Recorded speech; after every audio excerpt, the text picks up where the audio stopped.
नमस्कार, आप देख रहे हैं न्यूज 21। आपके साथ मैं हूं रितिका पांडे। हमारे खास बुलेटिन हमारा राजस्थान में बहुत बहुत स्वागत करते हैं आपका। खबर आ रही है जहां देखिए तेज गर्मी के बीच रायसिंह नगर के मिनी सचिवालय का हाल आमजन के लिए किसी परीक्षा से कम नहीं है।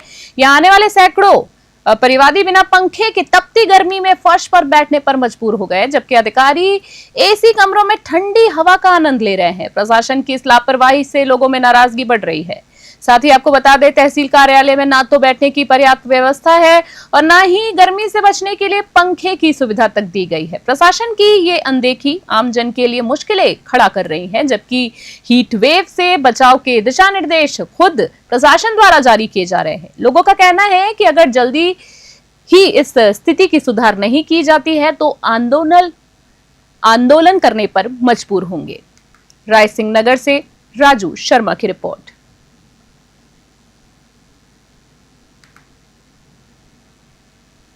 खबर पुष्कर से देख रहे हैं आप, जहां नगर परिषद पुष्कर की आवासीय कॉलोनी एवं डूब क्षेत्र में अवैध रूप से संचालित हो रहे होटलों के विरुद्ध सख्त कार्रवाई की जा रही है। हाल में ही देवनगर रोड पर एक शादी के समारोह के दौरान गई पटाखों की भारी आतिशबाजी के पास से ही स्थित एक गरीब परिवार के घर में आग लग गई, जिससे उन्हें भारी नुकसान उठाना पड़ा। इस घटना के बाद नगर परिषद ने मामले की गंभीरता को देखते हुए मामले को गंभीरता से लिया है और कार्रवाई की पहल की है। साथ ही आपको बता दें, वहीं पीड़िता सुशील किन्नर ने बताया है कि अभी तक प्रशासन द्वारा किसी प्रकार की कार्रवाई होटल संचालक पर नहीं की गई है, जबकि पीड़िता का कहना है कि वह होटल को सीज कर कार्रवाई चाहती हैं, जिससे भविष्य में किसी का घर आगजनी की चपेट में नहीं आए। अभी तक प्रशासन द्वारा कार्रवाई नहीं किए जाने पर नाराजगी भी जताई गई है। पुष्कर से सीताराम गहलोत की खास रिपोर्ट।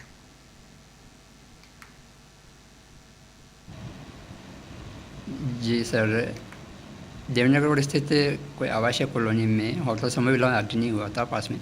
क्या रहा अभी तक, किस प्रकार परिषद की कार्य? उसके बाद उन्होंने जवाब दिया था, उसके साथ दस्तावेज प्रस्तुत नहीं किए थे। उन्हें हमने एक नवीन नोटिस उनको दिया।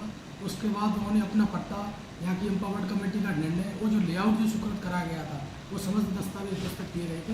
लेकिन जानकारी में यह आया कि उन्होंने वहाँ शादी की, तो शादी वहाँ किसी रहवासी जिसको प्लॉट अलॉटेड किया है उस व्यक्ति की थी या इन्होंने किराए से संपादित की। इस संबंध में इसकी जानकारी ले रहे हैं और जो भी विधि सम्मत कार्रवाई हुई।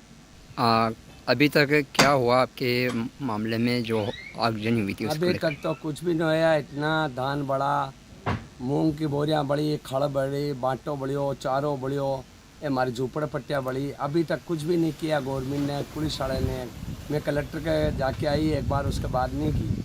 मजिस्ट्रेट के पास जाए और तहसीलदार के पास जाए, पटवारी आ गया है, हाल तक की भी नहीं हुई। पुलिस में भी मामला दर्ज हुआ था होटल संचालक के खिलाफ? हाँ, वो मेरे पास एफआईआर भी पड़ी है। तो क्या कुछ रहा है नगर परिषद से कुछ कोई जवाब? अभी तक नगर पालिका तो मजा आ रही, बड़े नगर पालिका में भी जाइए, हाल तक तो की कोने। वो पटवारी जरूर कहे कि आओ भाई जी था का खाता नंबर दो, मैं खाता भी खुला ले आई। वो बैंक का गनाड है जी में, तो बैंक में। पुलिस के द्वारा कुछ कोई जवाब? अभी तो कोई पुलिस वाला पाचा नहीं है भाई, एक बार लाए लगी थी, आए 2 बार। और इसी बीच खबर देख रहे हैं आप डीडवाना से। आपको बता दें, राजस्थान के लोक देवता तेजाजी महाराज द्वारा समाज सुधार और उत्थान तथा गायों के लिए उनके बलिदान की गाथाएं इतिहास में दर्ज हुई है। अब वो तेजाजी महाराज के सामाजिक कार्यों और बलिदान को अब सुमधुर गीतों में भी पिरोया गया है। इसी बीच डीडवाना के समाज सेवी डॉक्टर सोहन चौधरी के सानिध्य में तेजाजी महाराज पर संकलित गीतों का एक एल्बम मुंबई में रिकॉर्ड किया गया है, जिसमें प्रसिद्ध पार्श्व गायिका साधना सरगम, चंद्र रानी मुखर्जी और राजस्थान के प्रसिद्ध गायक कलाकार सुखी राम मंजा ने इस गीत को अपनी मधुर आवाज दी है। इस एल्बम में अरुणवीर सिंह ने संगीत दिया है, वहीं लेखन का कार्य इंद्रजीत सिंह ने किया है। डीडवाना से गुलाम नबी आजाद की रिपोर्ट। नमस्कार, मैं Sadhana Sargam, doctor Sohan Chaudhary ji, Marwar hospital Didwana Nagaur Rajasthan, director all India वन पर्यावरण जलवायु संवर्धन समिति भारत सरकार। तो इनका बहुत एक अच्छा, बहुत ही बड़ा प्रयास है कि राजस्थानी भाषा अंतर्राष्ट्रीय स्तर पे मान्यता दिलवाने के लिए और करोड़ों मारवाड़ियों और राजस्थानियों तक पहुंचाने की कोशिश और एक प्रयास है, बहुत ही अच्छा प्रयास है। बहुत अभिनंदन आपका सुखी राम जी, आपने ये सब मुझे भी गवाया इसमें, मुझे बहुत अच्छा लगा। Thank you very much. और ये तेजाजी महाराज के ऊपर हमने ये गाया है, पूरे वर्ल्ड में पहुंचा। तेजाजी महाराज जी की जो चमत्कार है और जो प्रचितियाँ है वो बताइए महिमा। तेजाजी महाराज का 850 साल पहले जन्म हुआ था और उन्होंने अपना पूरा जीवन दूसरों की भलाई करने में ही बलिदान जीवन यापन किया। तो उन्हीं की एक गाथा है। उन्हीं की रचनाएं हमने आज गाई है। तो ये हमारा परम सौभाग्य है कि हमने साधना जी ने, चंद्रानी जी ने इसको हमने गाई है।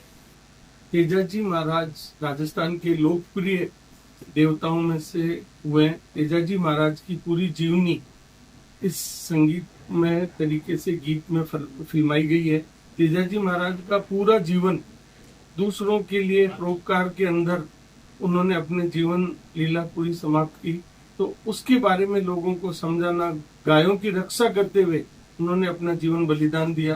तो पूरे दुनिया के लोगों को इस चीज को संगीतमय तरीके से समझाने के लिए तेजाजी के ऊपर ये फिल्माया गया है।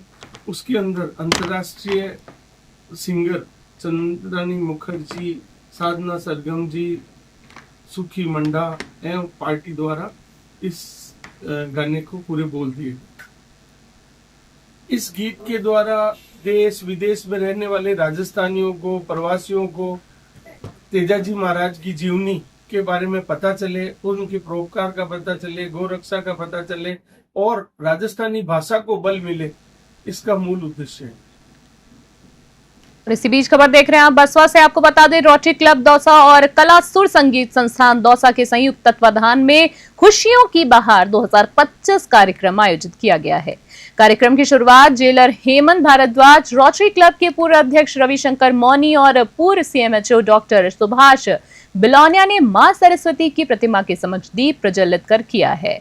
जेल प्रभारी हेमंत भारद्वाज ने बताया है कि सभी सदस्यों द्वारा प्रस्तुति के साथ अपनी सकारात्मक विचार भी बंदियों के साथ साझा किए गए हैं, जिससे बंदियों में जीवन को लेकर नई आशा, आत्मबल और सकारात्मक परिवर्तन हो सके। जेल प्रशासन ने सभी कलाकारों की प्रस्तुतियों को भी सराहा है।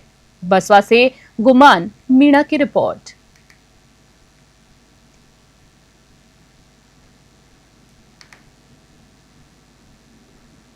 खबर घड़साना से आ रही है। घड़साना के टैक्सी स्टैंड पर सार्वजनिक शौचालय का निर्माण 1.5 साल से अधूरा पड़ा है।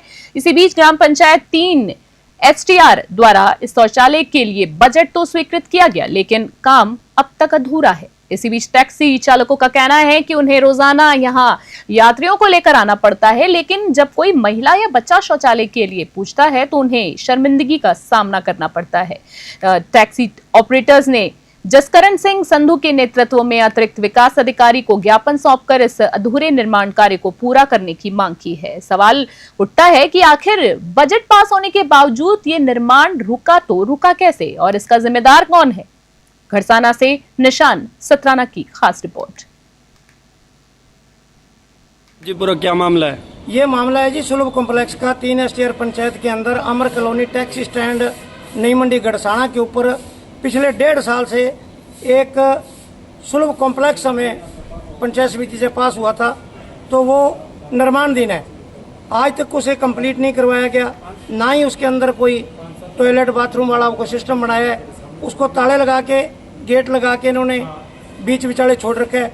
तो आज हम सभी चालक, मालक, ऑपरेटर मित्र, पंचायत समिति यहाँ वीडियो साहब के पास आए थे। अपना जो एप्लीकेशन हमने दिया है लिखित में, और अब नगर पालिका बन गई। ये पंचायत के टाइम का मसला है, बिल वगैरह सब कुछ उसका हुआ है और हमारा वो काम जो है वो पंचायत समिति से हमारी गुजारिश है कि उसे कंप्लीट करवा के दे। तो उन्होंने वीडियो साहब का क्या, मेरी प्रधान जी से भी बात हुई है, अशोक जी से, और वीडियो साहब बाहर हैं। वीडियो साहब कल तक आएंगे सुबह, दोबारा फिर वीडियो साहब से मिला जाएगा। इन्होंने तो आश्वासन हमारा ज्ञापन लेके रख लिया है और क्या भी हम करवा के देंगे। और इसी बीच खबर खाजूवाला से देख रहे हैं। आपको बता दें, खाजूवाला उपखंड क्षेत्र में इन दिनों आमजन पेयजल संकट और लगातार हो रही बिजली कटौती से परेशान हैं लोग। इन समस्याओं को लेकर सोमवार को कांग्रेस कार्यकर्ताओं ने प्रशासन के खिलाफ प्रदर्शन किया है और स्थायी समाधान की मांग भी की है। प्रदर्शनकारियों ने बताया है कि बीते 20 से 25 दिनों में ग्रामीण क्षेत्रों में पेयजल की भारी किल्लत बनी हुई है। साथ ही लोगों की मजबूरी में 700 से 800 रुपए में एक पानी का टैंकर मंगवाना पड़ रहा है। वहीं सरकार द्वारा बनाई गई पानी की डिग्गियां भी सूखी पड़ी हैं, जिससे हालात और गंभीर होते जा रहे हैं। कांग्रेस नेताओं ने चेतावनी दी है, अगर प्रशासन ने जल्द ही इन समस्याओं का समाधान नहीं किया तो आगामी 5 दिनों के बाद ग्रामीण एकजुट होकर विद्युत निगम कार्यालय का घेराव करेंगे। खाजूवाला से धर्मपाल लेघा की खास रिपोर्ट। जैसे खाजूवाला में आमजन को हो रही परेशानी, जैसे विद्युत विभाग की और पानी विभाग की जैसे भी है, जहाँ पे मतलब पीने के पानी की कोई भी सुविधा नहीं है, इतना भारी टेम्परेचर होते हुए भी उसके लिए विभाग को बार बार अवगत करा दिया। फिर विभाग जो भी है वो बिल्कुल पूर्णतः मौन है, बिल्कुल भी ध्यान नहीं दे रहा। जैसे विद्युत विभाग है तो हर पार्टी टाइम जैसे इनके बहुत समस्याएं हैं, और जैसे 1 मिनट में लाइट आती है, 5 मिनट चली जाती है, वापिस आ जाती है। उसके लिए ज्ञापन दिया एसडीएम साहब को मुख्यमंत्री के नाम से। यदि हमारी समस्या का समाधान होता है तो ठीक है, अन्यथा हम सब मजबूरन धरना प्रदर्शन करेंगे। आज जन साधारण की जो भी समस्याएं हैं उनको लेकर हमने प्रदर्शन किया है। इस अनुभवहीन सरकार और अनुभवहीन सरकार के मंत्रियों को उनके डिपार्टमेंट के बारे में अपने सुध भी नहीं है। वो डिपार्टमेंट अच्छे से काम नहीं कर रहे हैं, चाहे वो पीएचडी डिपार्टमेंट हो, चाहे वो बिजली विभाग का हो। आज इस गर्मी के अंदर भयंकर समस्या है और पानी और बिजली की, उन दोनों समस्याओं को लेकर मूलतः और हमने कुछ राष्ट्रीय मुद्दों पर भी हमने ये आज प्रदर्शन किया है। जैसे विजय शाह का जो बयान आया, बहन साजिया कुरैशी के लिए आतंकवादियों की बहन है। इस प्रकार के बहुत सारे मुद्दे हैं जो भाजपा सरकार नशे के अंदर चूर होकर देश की मतलब जो भी मूल समस्याएं हैं उनकी तरफ ध्यान नहीं देकर और मूल समस्याओं से ध्यान भटकाने के लिए अनर्गल बयानबाजी देकर मीडिया मैनेजमेंट कर रखा है। उन सभी बातों को लेकर हमने आज प्रदर्शन किया और हमने ये स्पष्ट रूप से कहा है कि अगर मूलभूत सुविधाओं को लेकर अगर सरकार गंभीर नहीं, उनके डिपार्टमेंट गंभीर नहीं हुए तो आने वाले दिनों के अंदर हजारों की संख्या में यहाँ पर धरना और प्रदर्शन किया जाएगा। इसीलिए आज सरकार को चेताने के लिए आए और हमें एसडीएम साहब ने आश्वासन दिया है कि आप जिन मांगों को लेकर आए हो 2-3 दिन के हम निश्चित रूप से इन समस्याओं का समाधान कर देंगे। अगर समाधान नहीं किया जाता है तो पुनः सरकार को आपके माध्यम से चेतावनी देना चाहते हैं कि अगर पानी और बिजली की जैसी मूलभूत सुविधाओं को आपने उपलब्ध नहीं करवाई तो हजारों की संख्या में यहाँ सड़कों पर उतरेंगे और आपको मजबूर कर देंगे इन समस्याओं का समाधान करने के लिए। और इसी बीच खबर देख रहे हैं आप जयपुर से। आपको बता दें, जयपुर की 11 वर्षीय होनहार छात्रा झनक पटौदिया ने केंद्र सरकार की स्वीकृति सांस्कृतिक प्रतिभा खोज छात्रवृत्ति सीसीआरटी में चयन पाकर राजस्थान का मान सम्मान बढ़ाया है। आपको बता दें, झनक पिछले 6 वर्षों से प्रसिद्ध कथक गुरु डॉक्टर तरुणा जांगिड़ के सानिध्य में कथक की शिक्षा ले रही हैं। डॉक्टर तरुणा सिंह जांगिड़ का कहना है कि झनक इस तरह की उपलब्धि के पीछे उनकी कड़ी मेहनत, नियमित अभ्यास और माता पिता का आशीर्वाद और विशेष योगदान है। झनक ने छात्रवृत्ति को अपने माता पिता और गुरु को समर्पित किया है। कथक नृत्य में राजस्थान की इस होनहार छात्रा की सफलता से राज्य की सांस्कृतिक धरोहर को एक नई पहचान मिली है, जो उत्तर भारतीय शास्त्रीय नृत्य की समृद्ध परंपरा को जीवंत बनाए रखने के लिए एक प्रेरणादायक उदाहरण है। जयपुर से ब्यूरो रिपोर्ट।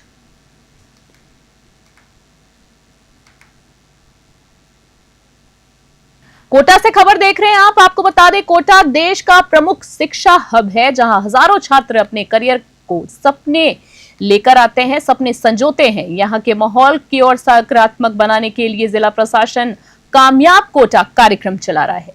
इसी कड़ी में चंबल हॉस्टल एसोसिएशन द्वारा आयोजित संवाद कार्यक्रम में Kota city SP doctor Amrita Dohan ने छात्रों से बातचीत की है।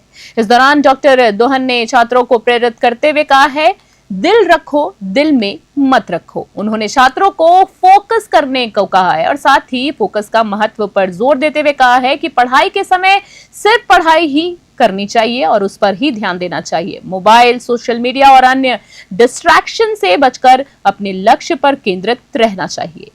कोटा से कामेंदु जोशी की स्पेशल रिपोर्ट।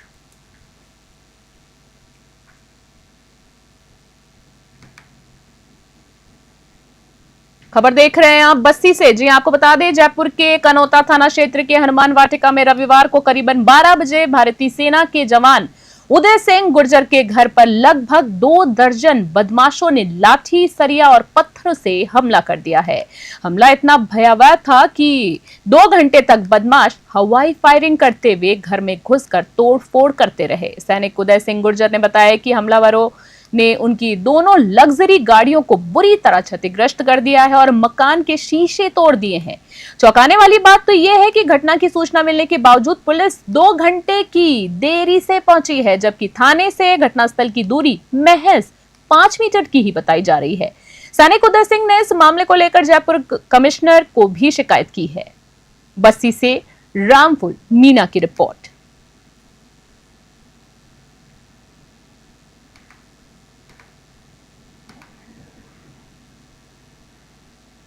और बुलेटिन में अगली खबर देख रहे हैं आप बसवा से। जी आपको बता दें, बसवा के कुम्हार मोहल्ला वार्ड नंबर 28 में पिछले 2 वर्षों से कम वोल्टेज की समस्या से परेशान लोग नया विद्युत ट्रांसफर लगवाने की मांग कर रहे हैं। बसवा शहर कांग्रेस मंडल अध्यक्ष मनोहर सोडिया के नेतृत्व में स्थानीय लोगों ने उपखंड अधिकारी रेखा मीणा को मुख्यमंत्री भजनलाल शर्मा के नाम ज्ञापन सौंपा है। वहीं स्थानीय लोगों का कहना है कि मोहल्ले में महज 110 से 120 वोल्टेज की ही सप्लाई दी जा रही है, जिससे पंखे, कूलर और फ्रिज जैसी आवश्यक उपकरण भी नहीं चल पाते हैं। साथ ही आपको बता दें, भीषण गर्मी में बच्चों और बुजुर्गों का परेशान होना लाजमी है और काफी परेशानी का सामना भी करना पड़ रहा है। ज्ञापन सौंपने के बाद उपखंड अधिकारी रेखा मीणा ने सहायक अभियंता विद्युत विभाग को तत्काल नया ट्रांसफार्मर लगाने के सख्त निर्देश दिए हैं। साथ ही सहायक अभियंता ने 5 दिनों में नया ट्रांसफर लगाने का आश्वासन भी दिया है। बसवा से गुमान मीना की रिपोर्ट।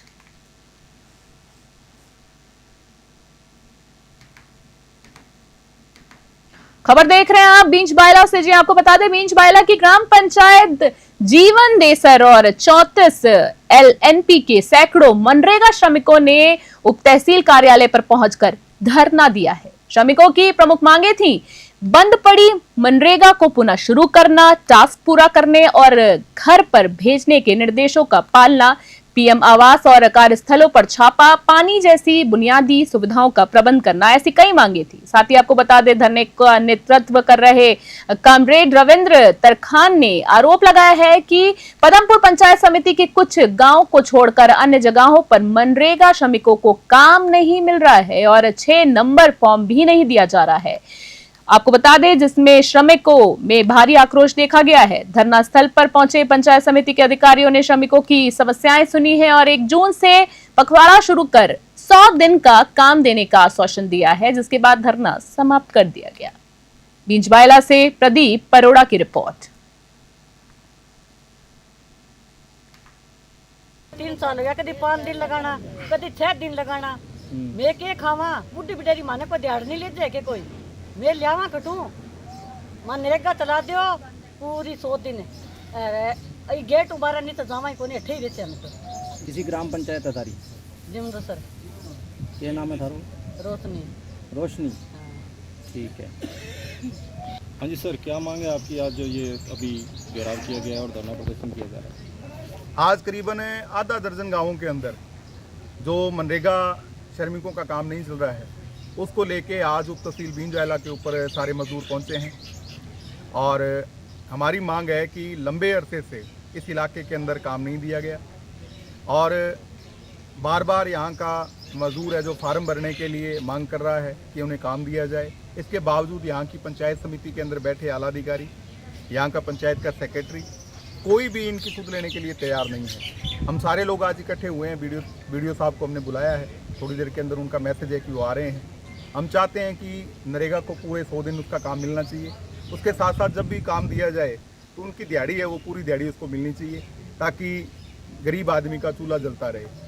और इस मांग को लेके आज जब हम इकट्ठे हुए हैं, हमने स्पष्ट किया है कि अगर काम नहीं दिया गया तो ये साफ है कि हम यहाँ ये उप तहसील के ऊपर प्रशासन ठप का काम भी आज हम करेंगे और जिसकी जिम्मेवारी है जो यहाँ के प्रशासन की होगी।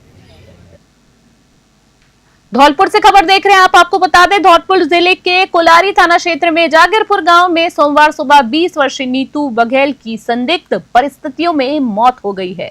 नीतू की शादी 7-8 महीने पहले पवन बघेल से हुई थी। साथ ही बताया जा रहा है, मायके पक्ष का आरोप है कि नीतू को दहेज के लिए लगातार प्रताड़ित किया जा रहा था।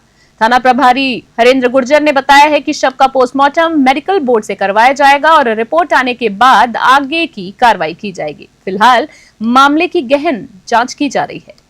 धौलपुर से संजय कसाना की खास रिपोर्ट।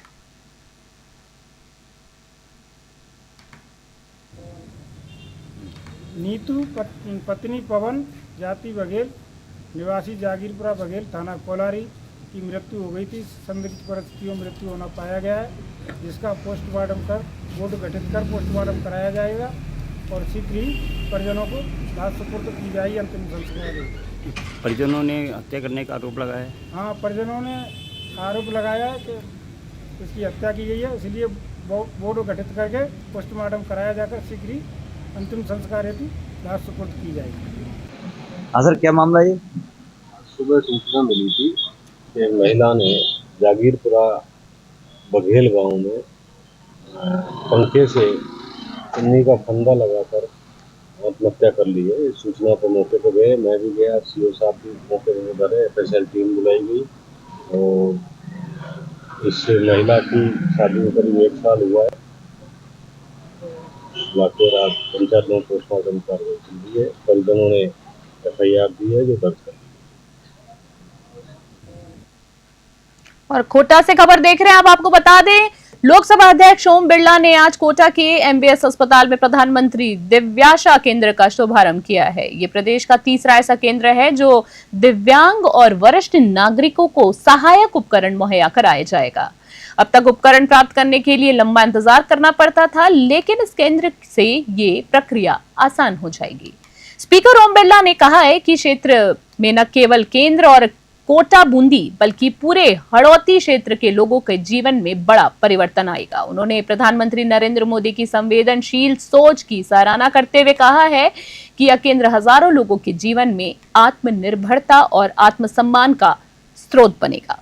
कोटा से कामेंदु जोशी की रिपोर्ट।